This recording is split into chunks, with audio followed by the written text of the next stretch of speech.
What's up? What's up? What's up? What's up, AG? What's up, the real? Man, listen, I want to say that this is going to be a special episode today simply because, man, I love the episodes that we do where we get, man, back in the hood, back in the city, where we get an opportunity, man, just to uh, open the eyes in the world to people that are doing amazing things in their communities. And today, on the AG and Gates Hoop Dreams podcast, man, we got Jahmal Cole. Listen here, man. From This brother Chicago, here, from Chicago, from the shop. D- DNA. Hey, listen, and he's hanging out on the south side of Chicago, so I ain't gonna hold that against him. He talking to two West Side brothers. We ain't gonna hold that against him. But Shy is all love, all love, all love. But man, AG, he runs this organization, man, that's called My Block, My Hood, My City. And first of all, just those names alone letting you know he's doing real work. And what I love about the organization, what they are particularly targeting is to inspire youth. They are empowering communities because they're trying to build a better world. I love this. One block at a time. Man, we want to welcome to the Hoop Dreams podcast, Mr. Jahmal Cole. Welcome, my brother. Hey, it's an honor, man. Honor to talk to y'all. Finally, man. Been seeing y'all my whole life, man. Y'all inspired a whole generation. So it's an honor to be here. Thank you guys for having me on. I appreciate it, man. Thank you. Man, Awesome, awesome. glad you're here. Yeah, But yeah. before we get into your story, before we get into my block, my hood, which I'm loving that shirt, by the way, I even love the background behind you, man. I'm loving it. I'm loving it. AG and I, we always ask this question, man, for all of our guests who come on, man. Do you remember watching the movie Hoop Dreams? And if so, man, where were you? Yeah, of course I remember watching it, man. I was in poverty. I remember seeing the shoes y'all was wearing, and I was at Payless, hooping in the fake shacks and all the fake pennies and stuff. Um, I remember I remember just seeing y'all, and y'all might as well have been Michael Jackson and Michael Jordan to me because I never thought of success as anything else besides going to the league. And y'all, man, y'all, I was around a bunch of dope boys when I was watching it because all my family was like in the streets, and so when I saw y'all, I was just like, I was so inspired, man. I was so inspired, and I'm still Like I can inspired do right that? now. Yeah, bro. Like I can I do was, that? yo, man, y'all crossovers, y'all, man. Y'all was Kobe before Kobe was Kobe, bro. Like you already know, like y'all inspire people like that for me. That's what it was for me. Beautiful, beautiful. Man, Yeah. so tell us what side of town you grew up on, what school you went to. Yeah. So I'm from North Chicago. I was telling Will a second ago, I'm from North Chicago, man. So it's like I didn't grow up in Chicago. My mom from the West Side, and she moved me to North Chicago because she wanted a better life for me, and it ended up being it ended up being North Chicago. And but I went to North Chicago High, and I went to I graduated high school in Kenosha, Wisconsin, and I went to Ruther Central, was an alternative high school, and I went to college at Wayne State, Nebraska. I walked onto the basketball team there, and Wow. yeah, man, I did. And but let me take you back though, man. Like when I my hoop dreams kind of started when I was living in a motel, a crack hotel. My dad called it Motel Hell, and it was in Kenosha. It was on 52nd Street, and fiends would knock on our door at night, and I remember like after basketball practice, I'll tell my friends, my dad gonna pick me up at the corner, so just drop me off at the store because I was so embarrassed to say I Mm. lived in a So- motel, and I was eating at the shelter across the street. And my dad would say, "Hold your wow. head up high when you get the food. Don't be embarrassed to get the food at the shelter." And I was just so, Mm. man. I grew up in high school so embarrassed about thrift store shopping and you name it, man, you name it. So um, I used to tell myself I was gonna be like I never played AAU. I couldn't even afford the YMCA. Man, I ain't had no money, so I played outdoors basketball all the time. Outdoor basketball all the time, bro. And my dad, he was on drugs, but he always told me I was gonna go to the league. Like, man, you going to the league? You gonna go to the league? So I slept with my basketball. Ain't have no left hand, but I had a good crossover, and I could dunk. And man, I don't want to talk y'all to death, man, but I just say like you know, high school for me was like, I used to break into houses just to eat cereal, or break in the house. Like the first time I ever ate lasagna was when I broke into a house. You know, I broke in and I was like, oh, this is what it tastes like to be rich.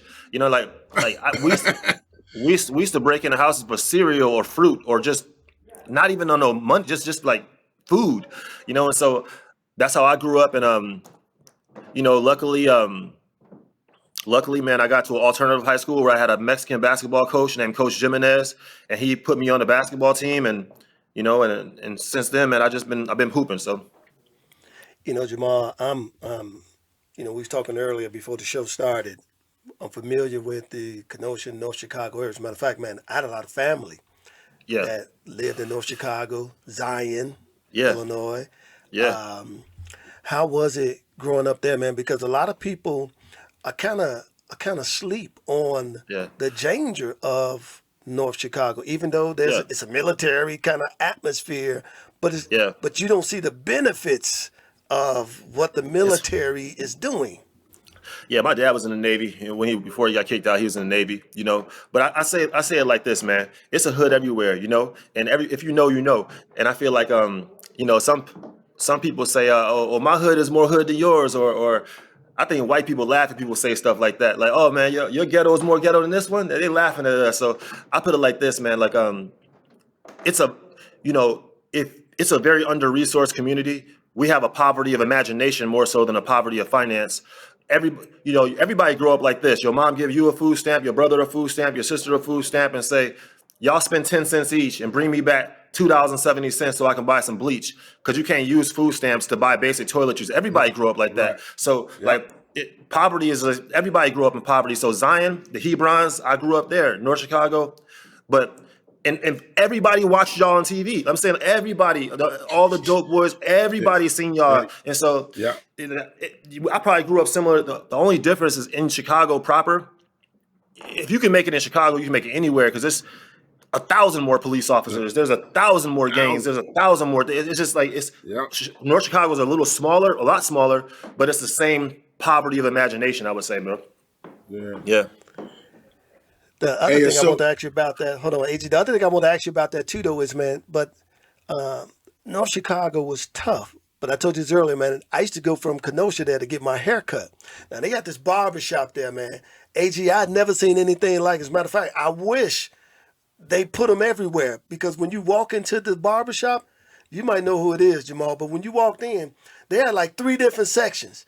They had like the older people section, yeah, they had yeah, like the hip hop section, and then they had like, if you fit in between those two sections. But I never seen a barbershop like that before in my life, man. It was just yeah, tell people about the things, because AG and I, man, yeah, we tell people this all the time. He grew up on the west side of Chicago. I grew up in Cabrini Green, and we always telling people, man, Cabrini Green was more than just good times.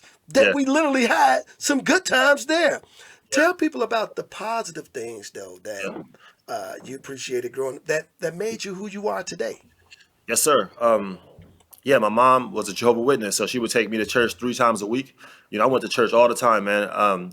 You know, I was knocking on doors on the weekend. I didn't know that was going to help me be an activist growing up. I was always like, man, I got to knock on these doors with you. But she was teaching me how to be a community organizer. You know, my mother would she gave me a faith-based conscience. She taught me how to give presentations, and you know, not look at my notes when I'm giving speeches.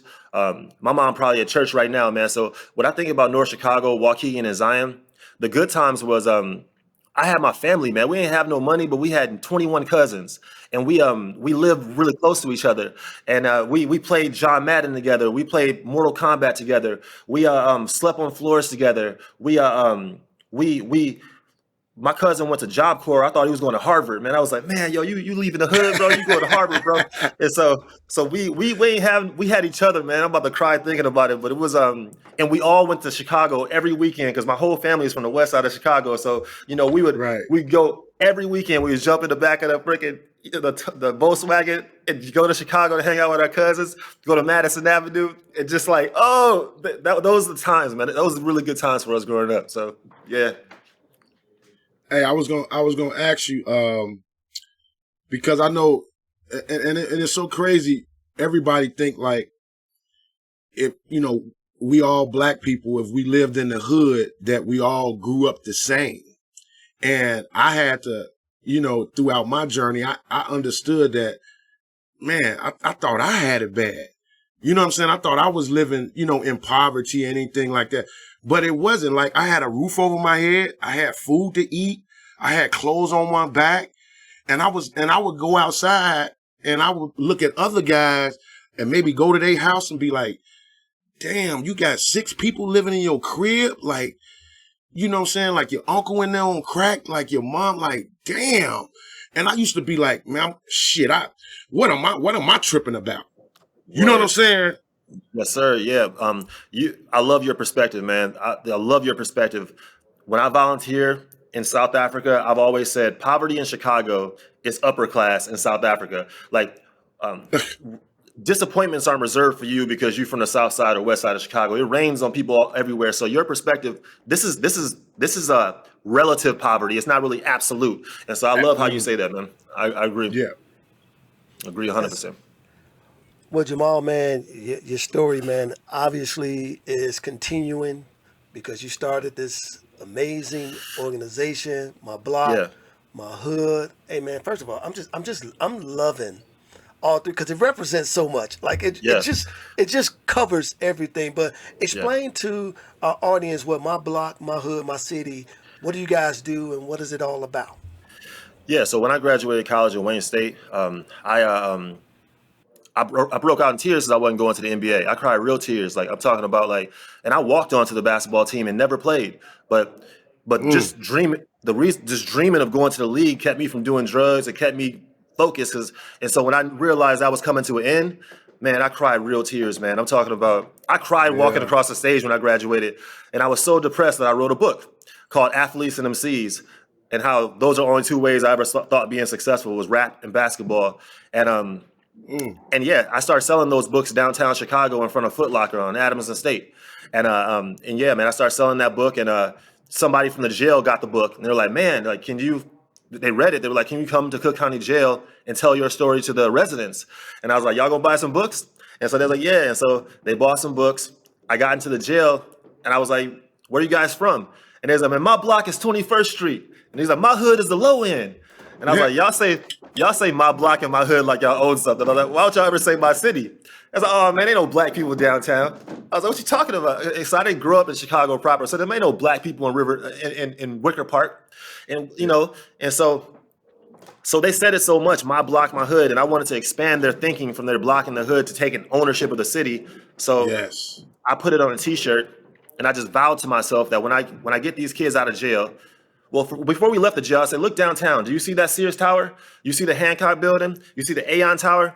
Just like the architects built those skyscrapers from the ground up, y'all can be the architects of your own destiny. And so I just stay in the jail and tell these kids, like, you're going to build your own future. And that's how they said it. My block, my hood, my city. I just put it on a shirt. That's how I started it. So, wow. Yeah, man. Yeah. That's amazing.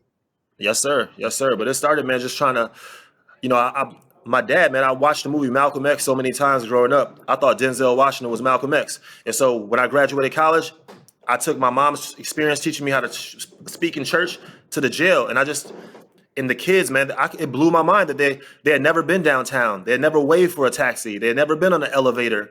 Their whole worldview was shaped by their block or their neighborhood. So I wanted to start a program where when you get out of jail, if you want to work in IT, I'm going to take you to a trading firm downtown. If you live in a neighborhood where there's 15 currency exchanges and there's no banks, if you ask a kid, what's a job at a bank? They don't know. So I take kids to banks to see jobs at banks. It's really simple what I do, man. Pretty simple. You say it's simple, but the reality is, man, everything you're doing is grassroots. Like, yes, sir. You're at the foundation of things. As a matter of fact, man, I was going through your mission statement. I see you got the kind of like that 3 connections going throughout it. But can you explain, man, when you talk about exploring, experiencing, and evolving, let our audience know what that means. Yeah, man. It's if you show kids better, they do better, man. If they don't know no better, they can't do better. So when I say explore, you know, we can't afford to go to China, but we can go to Chinatown. You know, we can't afford to go to Mexico. We can go to Pilsen. We can't go to India, but we can go to Devon Avenue up north in Chicago. So like you could travel the world without leaving Chicago. That's what I love about this place. And then a lot of kids are they're disconnected. So I want to connect them to new experiences, meaning that a lot of kids, they have ramen noodle cook-offs and they want to be chefs. Well, I'm gonna take them to the Jordan restaurant so they can actually learn how to run a kitchen. A lot of kids want to be in a league, but if we go to the Soldier Field, the dude cutting the grass get paid $250,000, $300,000 a year. So you don't even gotta even catch a football, and you can still work. You could be in a league. And so I want to build kids' experiences up, and then evolving, man. It's all about like we have to recondition our mindsets to thinking that this is just a shoot 'em up city. I feel like I've been shot twice, in the last 2 years, and a lot of kids in my program haven't even made it. So I want them to evolve out of thinking that, that Chicago has to be like this. I want them to be the change that we want to see in the city, basically. So yeah. Hey, Jahmal, let me tell you, man, it was so vital, and I don't know if I don't really know if there's a lot of organizations that actually promote this, but I know when I found out, when I moved to the West Side from Marshallfield Garden Apartments on on Hudson Avenue, and that was like right near Cabrini Green. So before I moved to the West Side, I lived like a stone throw away from William. So when I moved to the West Side, that's when I found out about Isaiah Thomas. And let me tell you, man, if no one has ever had a mentor or someone to look up to, dude, I did that on my own. Like I'm on the court. His name came up. I wanted to know about him. I had to go and open up an encyclopedia to find out about who this guy was and talk to people in my neighborhood. So they was like, dude, he grew up right down the street. I'm like, get the fuck out of here. Are you crazy? Yeah, he in the NBA. I'm like, shit, if he could do it, I could do it. Dog, that's all I needed for the rest of my life. For me to be able to navigate through West Garfield Park, through drugs, gangs, hanging out with the wrong crowd. It was Isaiah Thomas. Like, he went to Indiana, he went to St. Joe's. You know what I'm saying? I'm like, if I follow his fucking blueprint, I can fucking make it. Like, this I was secretly telling myself, bro. Like, and I never told nobody else that's how I was thinking, but I moved that way. So a lot of my guys, they used to call me, and Gates know this, like if we didn't hang out with them on a corner or at the playground, smoking, drinking, we squares. Well, I'm a motherfucking square then. Yeah. You know what I'm saying? They called us squares. I got a brother named Angelo. He was a GD. Wow. And my other little brother named Pinky, he was in the game. So I'm seeing them too in this lifestyle, in this world. And that shit did not impress me. The streets, dope boys. I think I'm the only dude in the hood that, I don't know how Will felt, but none of that shit impressed me. Like, they come around with their cars, their clothes. I'm like, that shit don't impress me. I don't want to do what he do. He got to stand out on the corner all day long just to make $50 and risking his life. Shit. I thought I'm finna get on this court. I'm finna get on this court. You know what I'm saying? Bro. And Will had the whole hood behind him, so he couldn't sell drugs. He couldn't go in there and hang out. And he in Cabrini Green, where they recruit you and jump you in the game. This dude had a bubble around him where, you know what I'm saying? It's called the Hooper's Pass. Some of us got it. Some of us got them. I heard about that in Inglewood. Someone was telling me the head of the jail, he's running for school board, and we had lunch the other day in Beverly, and he was telling me when he grew up in Inglewood, he played baseball, and the gangs would just let him go through. Like, hey, if you had a bag, they would just let you through if you hooped to play baseball. He was telling me this. It ain't like that now, but it used to be like that. And yes. And man, I used to say the same thing about my cousins. Like, they were selling dope in front of the basketball court. They would just stand up all day. I would just look at them like, man, like what's the point, man? What's the point to this, bro? Right? Couldn't be me, bro. Couldn't be me. So, Jahmal, I want to ask you, man, because I really want people to know your story, man, because I'm so fascinated by it, man.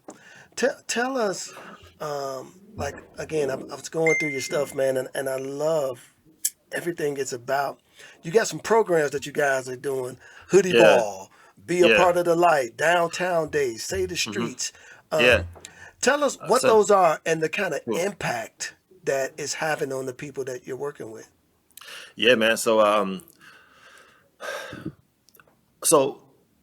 one of the things I like about God in my life is that things come out as programs. It was really just me keeping my ear to the streets and asking, how can I help? You know, one of the things I've noticed in Chicago is that they start taking down basketball rims because they think basketball courts are magnets for violence. And if you take the rims down, the neighborhoods will be safer. And there's no correlation between basketball and violence. Nobody's walking up to the courts and just spraying basketball courts Yep. down. But Yep. somebody might get shot and run through a park, and then the whole park get closed down. It's like, Yep. and so I started an initiative a few years back called Save Street Ball, where, and again, I don't go out in the world and say, what can I do to make it be famous? No, I was actually pissed off because I couldn't afford AAU growing up. And I have to go to Right. Washington Park to play. I got to go to Yeah. Garfield Park to hoop. And so when I go there and there's a steering wheel lock on the hoop, I'm like, nah, y'all just being funny. Like somebody, like you put a steering wheel lock on the hoop so I can, like y'all playing games. Okay. So I'm going to take it off. And so I just start taking them off myself and putting new rims back up. And the Bulls saw it. The Bulls like, man, this is amazing. Why are you doing it? And the Park District reached out to me, and they didn't know I did my research because I know, like, in some communities in Chicago, you can't even get a light put back on an alley. But in some communities, you can call and get a whole hoop taken down. Come on, man, like this is racist. And so I put them on blast, and they ain't like it. And so they brought me in for a meeting and decided to work with me.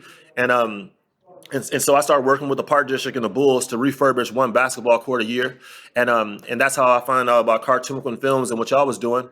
But that's man, 50 to 60 kids per day can play at those courts if those rims are up, and I For can't free. afford for free, bro. Exercise, mental health, learn how to be a follower, a leader. Work on your left hand, play 21, 25, whatever, 32, whatever you do. You can't be Arthur Agee, William Gates without street. I mean, how could you be anybody if you don't know how to play street ball? It's crazy. So yeah, Yeah. man, you gotta. Everybody can't afford AAU, man. So that was the goal. And if I can't afford to put a basketball rim back up, I just went to Dick's Sporting Goods and bought 5 pull-out rims. And now, people just hit me up, and I bring the rims to their court on a weekend. If the city took down your rims, we bring the pull-out rims to your court, barbecue with y'all on a weekend. And so that's how Save Street Ball started. We raised Yep. about $60,000, and now we just travel around with these portable rims, and we hoop with you on a weekend. Wow. Wow. Yeah. That's amazing. Yes, sir. Yeah, Yes, sir. what's some of the areas in the city have you done that at? Yeah, so Avalon Park in East Chatham. We've also done Washington Park on 55th.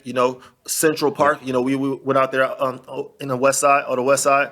We've done Cole Park. We've done those are the 4 parks we've worked at right now, and Garfield Park is going to be with y'all. So I'm looking forward to that, man. So yeah.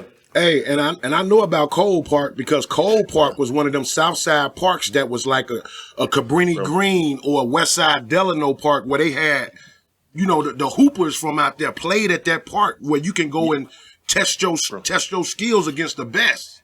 Cole Yeah, man. Park, yes, I know Yes, sir. about that park. I lived 5 blocks away from there for 25 years, man. So that's Chatham. That's my hood. So Cole Park, man. Yeah, but right now, they've taken 2 of the 4 rims down because, it's somebody got they talking about they want to put pickleball there. I'm like, this is a legendary court. What y'all? Nobody playing no Right. pickleball. Oh man, we can't let that happen, man. We Nah, can't man, let that this- happen. We already know politics. what that's the beginning of right there, boy. Man, bro. Man, so that's one of the initiatives to Save Street Ball. That's we also put holiday lights on King Drive every year, man. From 35th to 115th, we light up the whole South Side. Like the Magnificent Mile downtown, we light up 500 homes for free. You go down King Drive right now, you see helicopter lights, police car lights. We hang holiday lights on King Drive, man. We inspire hope, and there's a gas station on King Drive where we call it the unlucky gas station. That's how many people get, whatever happened. Nobody shopped there, but we put holiday lights there now on King Drive, and so that's we do really. It's it's simple, but it's not easy. But we try to inspire hope and interrupt trauma by doing these simple things, putting hoops back up, putting lights back up in communities. Start on the block level. That's our philosophy. So Absolutely. I love it, man. But yeah. listen, we're gonna do this thing, AG and I will do this thing, man, called halftime. We're Cool. just gonna ask you some questions, man. So I'm gonna hit you with this quick hitter. But All when right. Jahmal is going down the street in his car, what's the top 5 songs that you're playing? Okay. Top 5 songs I'm playing. So right now it's "Stomp" by Kirk Franklin because that's what my son be listening to in the morning. "Stomp" by Kirk Franklin. I listen to that. I like Talib Kweli. I'm probably gonna listen to him like more than any. He's a positive rapper, so I would just say, you pronounce my name Kweli, meaning Reflection Eternal. That's the name. I like right now. I'm not gonna lie to you. I'm looking right at my phone. See what's the top of my list.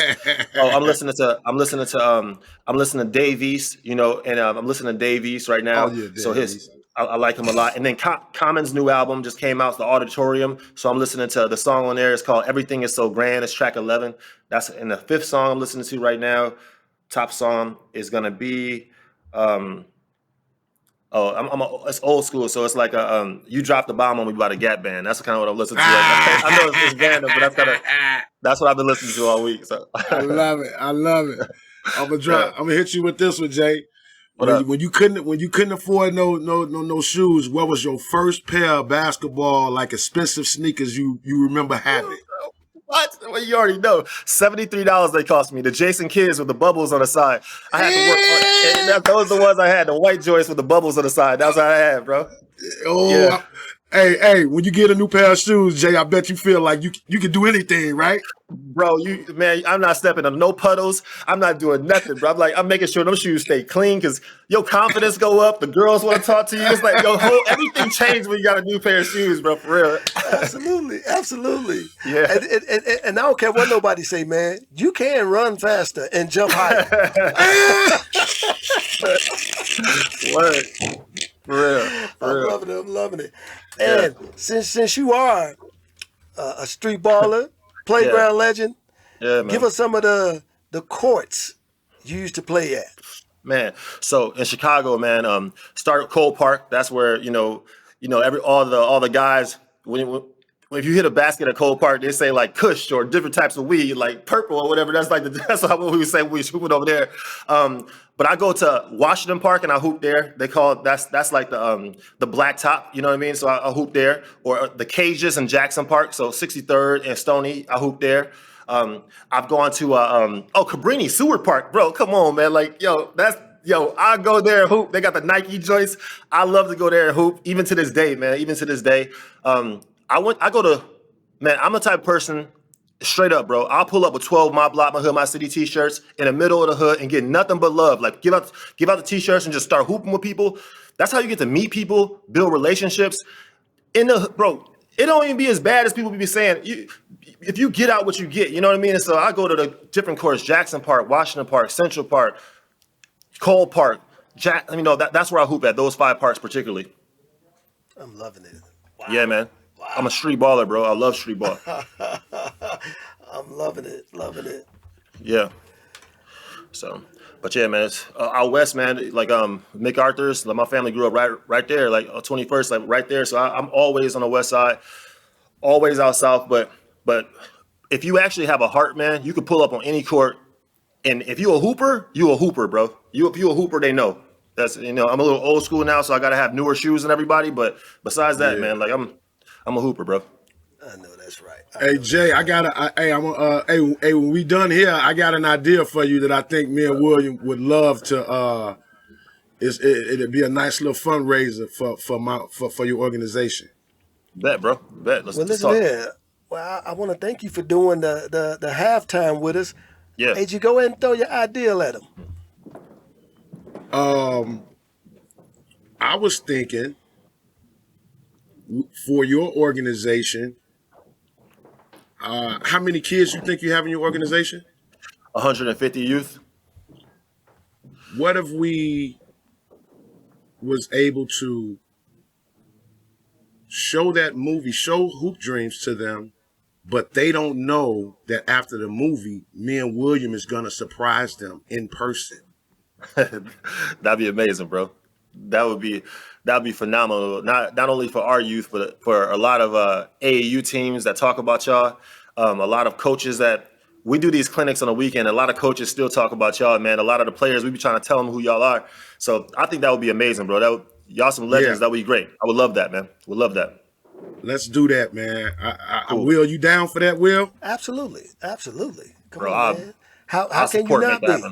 How can you not be? I mean, we could use it as in conjunction as celebrating the 30th anniversary. Like Jay, you know, you could like, man, I wanted to get my whole group together because of the 30th anniversary of Hoop Dreams.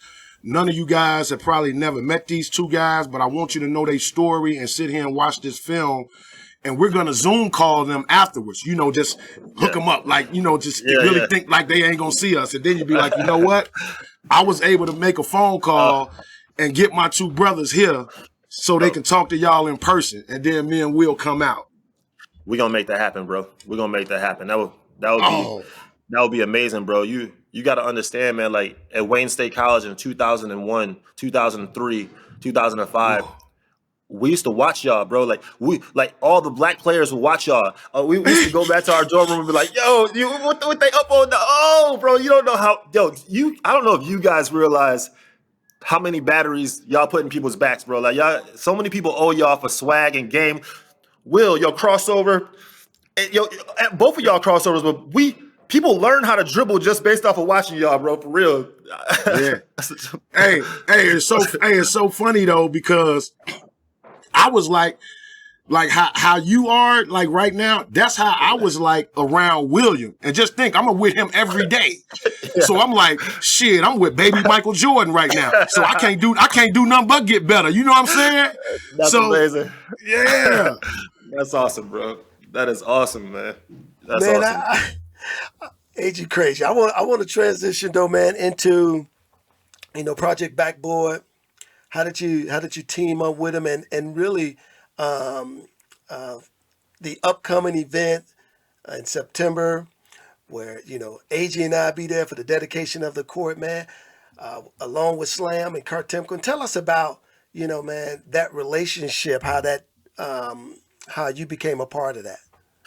Yeah. So like I said, man, I'm putting basketball rims back up in the hood because 50 to 60 kids per day can play if those rims are up. So you know, kids need something to do. It's mental health. It teaches leadership skills. You get to know your neighbors. And so through that work, if you do what you love, you organically build relationships that help you. So the Park District reached out. The Bulls reached out. Kartimkin Films reached out. And when they mentioned your name, I threw up. I said, what? I was like, it's been 30 years? I was like, come on, bro. So whatever, say less. I didn't care what they said. I was like, man, whatever, however I get to meet these dudes, yes. And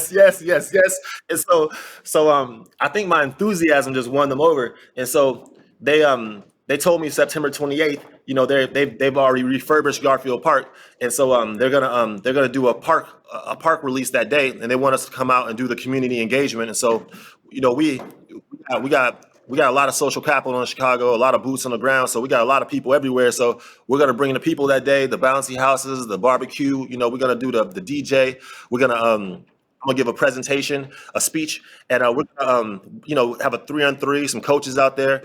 And so that's how it happened, man. But when they mentioned your name, man, like I just took a step back and said, God, you know, like if it's going to happen, it's going to happen. And so 8 months later, they called me up and said they put it together.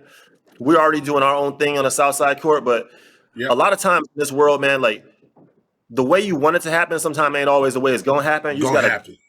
So I was like, I can't push a rhythm and go with the flow. So I don't, you know, that's how I took it. And so this is what happened. And now I get to talk to y'all, man. And I'm gonna be there on the 28th with my team. So.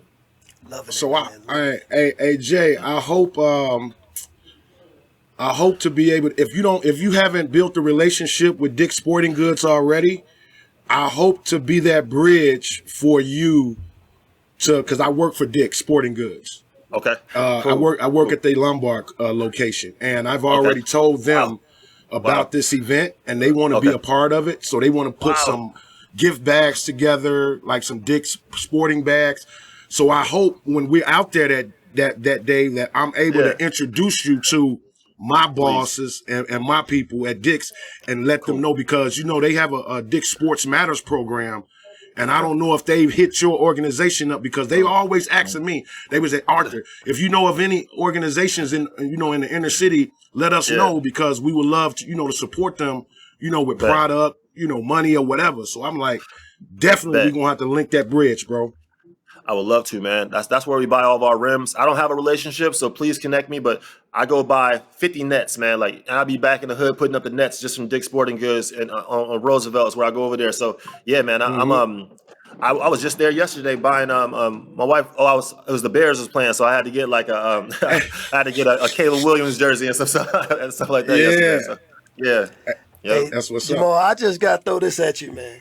What up? Since you work with a lot of kids, and I know they went here with you. Yeah. How many of them call you J. Cole? Oh man, I'm the original. I'm the original J. Cole. I went through a deep depression when that dude got signed. I went through a deep depression. I was like, but the mature, it hit a nerve. I had to realize his MySpace page was better than mine. I was like, this dude's MySpace page was better. He was popping, so I had to stop being a hater. And I was like, you know what? He worked harder. Right. He did it. So I was like, you know what, God? But hey, I swear to God, I wanted to be a rapper or a basketball player until I started volunteering at Cook County Jail. Once I got into that jail, God spoke to me, and He was like, "It's your job to lift these kids up." Like I can't.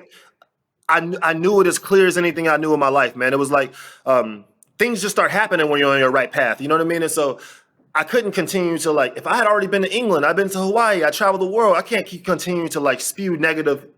So I wanted to lift them kids up, but I hope J. Cole can perform at one of my concerts one day, man, because he's he does more than people expect, and he's a great rapper. So yeah. And then that way you can let him know he stole your name too. So. That's right. Be like, hey man, I'm the J. Cole of Chicago, man. Word, man. I sent so many demos to Def Jam with J. Cole on it. I couldn't believe it, bro. I went through a deep depression, but it's all good, bro. He all got good. It. I got you doing where you right where you're supposed to be. Yeah, man, that's funny. Absolutely. That's what my daughters say. They say, man, he the real. They say that's the real J. Cole. I'm like, man, what? My daughter look at my rap videos and be like, you got 44 views. I'd be like, whatever. Whatever, man. That's cool. Hey, Jahmal, can you give us, man, because again, I know we're having fun, but this is also very near and dear to your heart, man. Can you just give us a story of, man, just one of the kids, man, and just the success that you've seen them have from your program? Yeah, man. One of the kids always sticks out to me. His name is Marquel. I met him when he was 14. And he's from Collins Academy in North Lawndale. And, he'd been to 15 funerals before he was in 9th grade. You know what I mean? And so, like, the first time I ever met him, I never thought he was going to be in my program for more than a day. But he works for us now, 10 years later. He works for us as our head of youth development. Yeah, he works for us. We got 3 stories like that of people that work for us. Yeah. And so so our first trip with Marquel was to Springfield. I got the Greyhound bus to give me a bus. I told them that I was born on the Greyhound bus, and I said I was born on the Greyhound bus. Give me a bus to take kids from Chicago to Springfield. They did, and it's been history since. But Marquel, once he was a journalism major, he went to college and came back, and now he works for us at our youth development team. This kid is I want you guys are gonna meet him on the 28th. He's a really good guy, but that's the success story for me. He's been on about 100 explorations. He still, deals with a lot of trauma because he still lives in North Lawndale. But he's going to be the future of our organization. I already know it. So, wow, that's amazing. Yeah, Marquel Washington. That is amazing. Yes, yep. And you said his name Marquel Washington. Yes, sir. Yeah. So, yep, Marquel. Marquel, man. Yep, he right next door right now, man. Yep, he worked for us. We got about 15 team members that work here at my block, my city, and he's a star player over here for real. Hey, Will, what I always used to say, how we grew up was that we got to do more with less. You know what I'm saying? And that's exactly what J. Cole over here doing. You know what I'm saying? He's doing more with less. He's you know what I'm saying? Like he's the just all your programs and everything. Like you're doing like everything your mom taught you, like, this is your work, bro. Like, this is what you're supposed to be doing. Like, this is your passion, your hoop dream. You know what I'm saying? Like, you have invested into your community, you invested into these kids, and you're showing them that there's more to the world than just your block. Yes, sir. Yes, sir, man. Exactly, man. Just like y'all did with us, man. Like y'all having that documentary, y'all having the foresight, y'all having the ability to say no to the gangs and stay focused. There was nothing like we thought y'all like y'all are superheroes, bro. Just like what y'all that inspired so many people, bro. And people say that I inspire them. Right now, God's got a battery in my back, and I'm just trying to the devil don't like it when you smile. So I know it's a lot of tribulations out here. Mm-hmm. But and every day is a battle, y'all. Every day is a battle between inclination and obligation. But I'm trying to stand guard at the door of my thoughts and watch what I take in. And I'm trying to keep on reading. I'm trying to keep on running my 3 miles a day. I'm trying to keep on praying. And but every day it's a battle, man, for real. So absolutely. As a matter of fact, and I wanted to ask you that because I know we had you for a while now, but I wanted to ask you that because I still want people to understand and know the seriousness of Chicago, the issues in the hood. They haven't disappeared. Like, you know, like people keep saying, man, why does Hoop Dreams resonate so much? I said because the faces just changed, but the issues remain. Can you just share with our audience a couple of things? One, just the realness of what's actually happening on the blocks, and two, how can they get involved or how they can help, whether it's financially, volunteering, whatever it may be, but share the need for us right now. Yeah, man, it's the time is now, man. There's a lot of hopelessness out here. It's a lot of hopelessness, and if you shoot one person, it's contagious. And so they got demons in them, man. It's contagious for them to keep on killing people and killing. And there's a lot of drugs out here, and so whatever mood you're in when you take those drugs is what mood you in when you carry it out, you know? So if you're depressed, if you take a pill, next thing you know, I'm talking about like dying of old age is a thing of a past in Chicago right now. You know what I mean? Like they robbing 75-year-old people at the gas station, you know, and it don't matter. Like, and so you're talking about 12-year-olds at the jail right now. The murders used to be 15, 18-year-old. It's 11-year-olds in the jail now for bodies. And they don't even have the infrastructure at the jail to take care of 11-year-olds. So they have to ask nonprofits to come here and help the 11 to 10-year-olds in the jail, bro. So it's a whole different game. And so what we need, the solution is to work with people like my block, my hood, my city. There's 1,000 other people like us, but we have to reach the kids at 10 and 11 years old before they get into the gangs. We got to grab them by the hand. And you can say you're a mentor, but that's not what forget the program. You're going to have to buy them a Metro PCS phone. You might have to buy them a mattress. You might have to buy their mom a couch. You just have to be in their life. And whatever you got to do, man, whatever that is, there's no program to that. There's no rubric. There's no syllabus. Can you pick this phone up if I call you at 2 a.m. or not? And that's what we need, man. And so that's the situation. And I feel like I told you guys, when I got shot twice in the same year, just last year, and I got shot coming out of a school giving a speech. You know, like just coming out of it, and when it happened so fast, I thought somebody's tire popped. I thought a tire had popped. I'm looking around, and next thing you know, some lady screaming. I'm like, "What's wrong with you?" She's like, "Somebody just shot you." And I looked down, and everything was orange. It wasn't even red yet. And then I dove to the ground. Like, damn. Bro. So I had a delayed reaction to being shot, and I got shot twice, bro. Like in the same year. And I'm an activist, bro. But these kids deal with that every day. Like the kids in my program, I done lost kids in my program, bro. I done been robbed by kids in my program, bro. So I'm saying like that we need people that aren't afraid to look kids in the eye and yes, throw everything out the window and just say, God, I'm a swim right now. However it's gonna go, it's gonna go. But I'm gonna let this kid know I love them and I hear you. And I'm gonna be in your life until you graduate college, and I'm gonna be there for you. That's what we need. So go to my website, formyblog.org. If you want to be connected to another organization, I'll throw you an alley-oop. I don't hoard. I'm not. It's not even about that. I'll give assist and alley-oop to anybody. We take kids on field trips We put basketball hoops up. If you stay with kids in college or if you take kids overseas, I'll throw somebody in assist to you. That's what we need in Chicago right now. Just that's what it is, man. There you go. Man, There you that's go. real. Yeah. Yeah. Jahmal, we just wanna just honor you too, man. I mean, this is Yeah. people don't understand the fight. I remember, when I was in Chicago, man, I had a church, and I'll never forget this year, man. But from June to August, I buried over 65 people in that short span, and of the 65, 60 of them were under 16. So people still don't understand the realness of what's going on in the neighborhood, and a lot of it is due because of the lack of resources. Yes, sir. I mean, when you're in the underserved community, I hope people understand that means there's no resources. Yes, sir.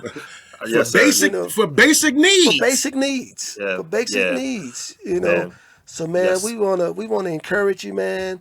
We want people. How can people give to your organization? Because we know those resources are just as important too. It's, Yeah. Yep, Yeah, absolutely. they can go buy a hoodie or a t-shirt on our website, formyblog.org. All the swag goes right back into the programming, man. So we sell a lot of hoodies and tees. You can make a donation to King Drive, make a donation to us getting basketball hoops back up in the community. But that's all done at formyblog.org. And I want to thank y'all, man. I want to thank you too, because man, y'all legends. And I'm not saying things to be saying things. I never thought in my life I'd be talking to y'all, bro. I was watching y'all on the TV growing up, and y'all. Like y'all Kobe, y'all both Kobe to me, bro. Like y'all both Kobe to me. I know it's a lot of people like me that feel the same way. So thank y'all, man. Thank you so much. I can't wait to hug y'all. I can't wait to support y'all. And this is an honor and a true blessing to me, bro. Honor All I and blessing. know is I'm gonna get that burnt orange, because that joker Yeah, is I got you. I got you. fire. Say less, I got you, bro. That burnt I got you. orange is value the Yeah. block. That burnt Yeah. orange is, man. Yeah, I got you. I got Hey, you. you know what else? What up? Slam Magazine has did like a little collection capsule about Hoop Dreams, Yeah. and I want to, and I'm gonna propose to them that each kid that attends that screening, that we want to surprise them, that they all get a Hoop Dreams T-shirt. Bet. You know what I'm saying? That'd be Like, awesome. That'd be yeah. awesome, bro. We're gonna take a big photo, everybody in it, bro. Yes. Man. So put that on the calendar. That's the next thing event. Me, you, Will, we need to set up and put it together, because if us three brothers can't do that, just to show a screening, we don't even need a rent out no theater and do nothing big or nothing like that. Like you said, we just get us a little hall, get us a food vendor, and it's just bro. and it's just us doing it, man. Man, it'd be love, man. It'd be love, man. This is a dream. Hoop dreams, man. Y'all inspire so many dreams. Y'all inspire people to dream bigger than their surroundings by y'all playing hoops. That's a hoop dream for you right there, bro. That's amazing, bro. That's amazing. That's what it's always about, man. Before we head out, man, before AG asked you the last question, when we stayed at in Cabrini, man, I could always see the John Hancock building. Not the whole building, but just the white lights at the top. Yeah. And man, that was the motivation for me. Like, I was like, man, I want to be up there one day. I didn't even know if you could live in that building. I just saw them lights, and I was like, man, that was my hope, man. That was out my back window. That was my hope. That's all I saw was white lights. I was like, I want that. So man, we want, man, again, thank you for what you're doing, because we understand not only the impact that it's having, but the impactfulness that it's having on you as well. And you're right. We want those who are listening to this episode, this is real. If you're going to come, you can't come with expectations. You got to live a life of the unexpected. And brother, we're so glad that you are here, because being shot twice, first of all, that's just like, mind blowing. But what I love is you still smiling. You're still pressing forward, man. You're still keeping the vision in front of people. And like I said earlier, man, God has got you in the right place. Because nobody, listen, I believe this to be true, man. Can't nobody do this but you. So all them other people think, no, this is you, man. You were handpicked for this. So Man, my I'm so dog gonna ask you, man, one final question. cool. This the last question, J. Cole. Yeah. What is the next chapter in My Block, My Hoodie, My City hoop dream? What's your next chapter? Yeah, I would say the next chapter in our hoop dream at My Block, My Hood, My City would be to refurbish Washington Park on Garfield and King Drive. It's 21 basketball rims there. It's surrounded by cages. I want to refurbish the whole thing. That's the next chapter because that area is there's a lot of hopelessness, and I want to inspire hope. And so the next chapter would be to to raise more money so we can refurbish Washington Park, and then to do another park every year, man. So Garfield Park, Washington Park, Central Park, Jackson Park, every year in honor of Hoop Dreams. Let's keep them street basketball courts open, man. That's the next chapter. So There you go. Loving it. Yeah. Let's do it. I'm Yeah. on board. Man. Will, you on board? I'm on board, Will. Absolutely. And Cool. and Jahmal, we want to give the final thing to you, man. Is there anything that you like to share, man, before Yeah. we head up out of here? yeah, all just, of Chicago youth, South Side, North Side, suburban, just Yeah. everybody. Yeah, it's just on my heart to just say a quick prayer. So I just want to say, God, thank you for introducing me to Art and William. I never thought in my life that I would be able to talk to them, but as a kid growing up, they inspired me to dream bigger than my surroundings, and they were so cool. And they were so cool to me, and I was so poor, and I didn't have anything, and I wanted to be like them, and I was so afraid and so insecure, and so to see them go through their challenges inspired me to have courage, and it inspired me to walk onto a basketball team, and inspired me to go to sleep at night with rats in motels and just think that I could be like them one day. And I just want to thank you for connecting me with them, because I never in my life would have thought, if my cousins in jail right now knew I was talking to them right now, it would change things, man. And I just want to say, God, thank you for living through them and working through them and inspiring me to continue to do the work I did. And in Jesus' name we ask, amen, man.